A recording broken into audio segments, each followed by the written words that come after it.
बिस्मिल्लाहिर्रहमानिर्रहीम। अस्सलाम वालेकुम दोस्तों, हज़रत ईसा अलैहिस्सलाम के ज़माने में एक बहुत ही सरकश, फासिक और फाजिर शख्स अल्लाह की मखलूक के लिए बायस अज़ाब बना हुआ था। सारा वक्त लोगों को सताने में गुजरता था। उसके गुनाह और लोगों को सताने के सबब लोग उसकी तरफ देखना भी गवारा ना करते। एक दिन का जिक्र है कि ईसा अलैहिस्सलाम इस बस्ती में तशरीफ़ लाए जहाँ पे ये शख्स रहता था।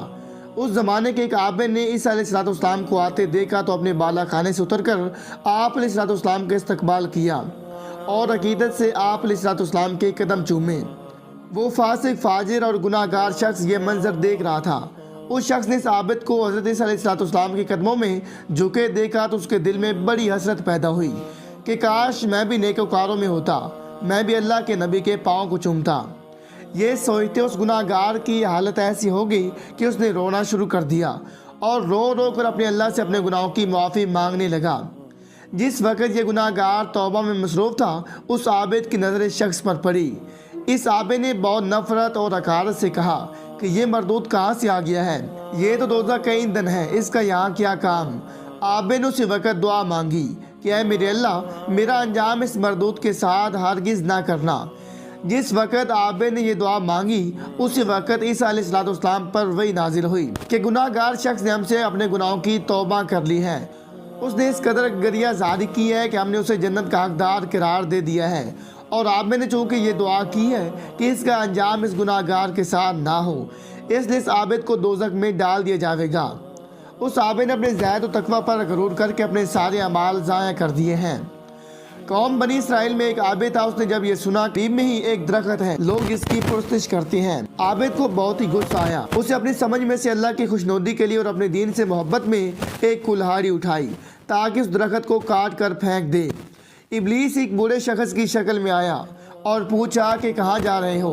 आबिद ने जवाब दिया कि फलां दरख्त को काटने जा रहा हूँ। इब्लीस ने कहा कि जाओ अपनी इबादत करो, तुमको उससे क्या मतलब। आबिद को यह सुनकर बहुत ही गुस्सा आया और गुस्से में उसको ज़मीन पर दे मारा और उसके सीने पर सवार हो गया। इब्लीस ने कहा कि तुम मुझे छोड़ दो, मैं तुम्हें एक नसीहत करता हूँ। वो आबिद उसके सीने से उतर आया। इब्लीस ने कहा कि ये एक पैगंबरों का काम है, ना कि तुम्हारा। आबिद का कहना है कि लेकिन मैंने उसकी बात नहीं सुनी और फिर आगे बढ़ा, मगर फिर इब्लीस ने बहकाना शुरू किया। मैंने दोबारा उसका गिरीबान पकड़ लिया और उसको ज़मीन पर दे मारा। तीसरी बार इब्लीस ने कहा कि तुम एक दरवेश आदमी हो, ये काम दूसरों के सपोर्ट कर दो। मैं हर रोज़ तुम्हें 2 दिनार तुम्हारे तकिए के नीचे रख दिया करूँगा, जिससे तुम अपना खर्च चला लेना और दूसरे आबिदों को भी दे देना। आबिद ने अपने दिल में कहा कि 1 दिनार का सदका निकाल दिया करूँगा और 1 दिनार से अपना खर्च चलाऊँगा, और ये काम तो दरख्त काटने से बेहतर है और मुझे दरख्त काटने का हुक्म भी नहीं दिया गया और ना ही मैं पैगंबर या नबी हूँ। अगले दिन उसने अपने तकिए के नीचे 2 दिनार रखे देखे और उन्हें ले लिया, मगर जब तीसरे दिन उसको अपने तकिए के नीचे एक भी दिनार नहीं मिला तो उसने फिर कुल्हाड़ी उठाई और दरख्त को काटने चल पड़ा। इब्लीस फिर रास्ते में मिला और कहने लगा, शख्स ये काम तुम्हारा नहीं है। इब्लीस का कहना था कि आबिद उससे 10 बेगिरबान हो गया। इस बार इब्लीस ने उस आबिद को ज़मीन पर गिरा दिया और उसके सीने पर सवार हो गया। ये देखकर आबिद ने उससे पूछा कि ये क्या हुआ, कि इससे पहले 2 बार तो मैंने तुम्हें ज़मीन पर चुत दे मारा था और इस बार मैं मगलूब हो गया। इब्लीस ने कहा कि इससे पहले दोनों बार तुमने अल्लाह के लिए मुझसे झगड़ा किया था और इस बार दिनार के लिए। इससे पहले तुम खुदा के लिए खलूस नियत के साथ निकले थे और खुदा ने तुम्हें ताकत और कुव्वत अता कर दी थी। अब तुम लालच के लिए निकले हो और दुनिया के लिए तुमने मुझसे झगड़ा किया है और अपने नफस के ताबे हो गए। यकीनन तुम्हें कमज़ोर मगलूब होना ही था। हज़रत रसूल इस्लाम से लोगों ने सवाल किया कि इखलास का क्या मतलब है।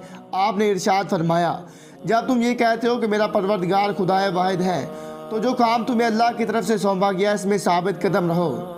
बनी इसराइल में 2 भाई थे, जिनमें एक मुसलमान था और दूसरा काफिर था। दोनों दरिया के शिकारी थे। काफिर बुत को सजदा करता, मगर जब मछलियों के लिए जाल दरिया में डालता तो इस कदर मछलियाँ उसके जाल में आ जाती कि उसको खींचना मुश्किल हो जाता। मगर मुसलमान के जाल में सिर्फ एक ही मछली आती और इसी पर सब्र के साथ खुदा का शुक्र अदा करता। इत्तफाकन एक रोज़ उस मुसलमान की बीवी अपने मकान की छत पर गई तो उसकी नज़र काफिर की बीवी पर पड़ी, जो जेवर और बेहतरीन लिबास से आरास्ता थी। ये देखकर उस मुसलमान की बीवी के दिल में वसवसा पैदा हो गया कि काश मैं भी ऐसी होती। तो काफिर की बीवी बोली, तो अपने शोर को आमादा कर ले। वो भी मेरे शौहर के माबूद यानी बुत की इबादत किया करे ताकि तू भी मेरी तरह मालदार हो जाए। ये सुनकर मुसलमान की बीवी कुछ गमज़दा सी होकर नीचे आई और जब उसका शौहर घर आया तो उसने अपनी बीवी का हाल मुतगैर देखकर दरियाफ्त किया कि आखिर क्या बात है जिससे तो इस कदर गमज़दा मालूम होती है। तो वो कहने लगी, बस मियाँ या तो तुम मुझे तलाक दे दो या अपने भाई के माबूद की पुरस्तिश इख्तियार करो। ये सुनकर उसके शौहर ने कहा कि खुदा की बंदी तो खुदा से नहीं डरती, ईमान की दौलत के बाद ये कुफर की बातें करती है। तो औरत बोली, बस मुझसे अब ज़्यादा बातें ना बनाओ, मैं नंगी भूखी नहीं रह सकती, जबकि दूसरी औरतों और खुसूसन तेरे भाई की बीवी को मैं देख रही हूँ कि वो जेवरात और उम्दा उम्दा लिबास से आरास्ता रहती है। जब इस मर्द मोमिन ने देखा कि औरत दरिया पर उतर आई है और इसका इसरार हद से बढ़ चुका है तो उसने औरत को तसल्ली दी और कहा, अच्छा घबराने की ज़रूरत नहीं है, मैं कल से कारीगर और मजदूरों में जाकर मेहनत करके तुझे रोज़ाना 2 दिरहम देता रहूँगा, तो उससे अपनी हालत दुरुस्त कर लेना। यह सुनकर औरत को कुछ तस्कीन हासिल हुई और सवेरी व मर्द मोमिन मजदूरी की तलाश में निकला, लेकिन कहीं भी उसे मजदूरी नहीं मिली। ये देखकर वो दरिया के किनारे पहुंचा और शाम तक खुदा की इबादत में मसरूफ़ रहा। रात को जब घर वापस आया तो बीवी ने दरियाफ्त किया कि आज तुम कहाँ थे? तो वो कहने लगा, मैं बादशाह की खिदमत पे था, उसने मुझसे 3 दिन काम करने की शर्त की है। औरत बोली कि आखिर वो बादशाह तुमको क्या देगा? तो उसने जवाब दिया कि मेरा बादशाह बड़ा करीम है और उसके खजाने माल दौलत से भरे हुए हैं, वो मुझे वो देगा जो मैं चाहूँगा। चनाचा इस तरह बराबर वो अपने माबूद बराक की इबादत में मसरूफ़ रहा। और तीसरी रात हुई तो बीवी ने कहा कि सुनो मियाँ, अगर कल तुमने मुझे मजदूरी ला कर नहीं दी तो तुम मुझ पर तलाक देना लाजिम हो जाएगा। ये सुनकर उसको किसी कदर परेशानी लायक हुई और तीसरी सुबह को उसने एक यहूदी से कहा, क्या तुम मुझे मजदूरी पर लगा लोगे? ये सुनकर यहूदी कहने लगा, हाँ तुमको मजदूरी तो मिल जाएगी, लेकिन शर्त यह कि मेरे पास तुम्हारे खाने पीने का कोई इंतजाम ना होगा। चनाचा वो मर्द मोमिन रोज़ा की नियत करके यहूदी के साथ हो लिया और हक ताला के हुक्म से हज़रत जिब्राइल अलैहिस्सलाम 29 अशरफियाँ नूरानी इत्तिबाक में लेकर उसकी बीवी के पास पहुँचे और कहने लगे, मैं बादशाह का कासिद हूँ, इसी ने यह अशरफियाँ लेकर मुझको तेरे पास भेजा है और फरमाया है कि तेरा शौहर हमारे काम में था, हमने उसको ना छोड़ा, यहाँ तक कि इसी ने हमको छोड़ दिया और यहूदी के पास चला गया। अगर वो हमारा काम करता तो हम इसको और ज़्यादा उजरत देते, बस ये एक अशरफी की कमी इस वजह से हुई है। चनाचा वो औरत उनमें से एक अशरफी लेकर बाजार गई जिस पर कलमा शहादत लिखा हुआ था।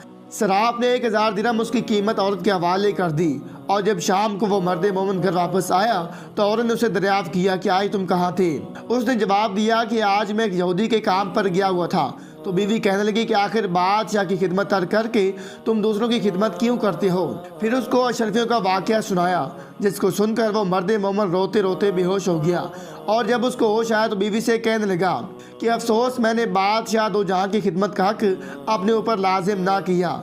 इसके बाद उस शख्स ने औरत को छोड़ दिया और पहाड़ों पर चला गया जहाँ खुदा की इबादत ही में मसरूफ़ रहकर उसका इंतकाल हो गया। हक ताला शान उस पर अपना रहम फरमावे, आमीन।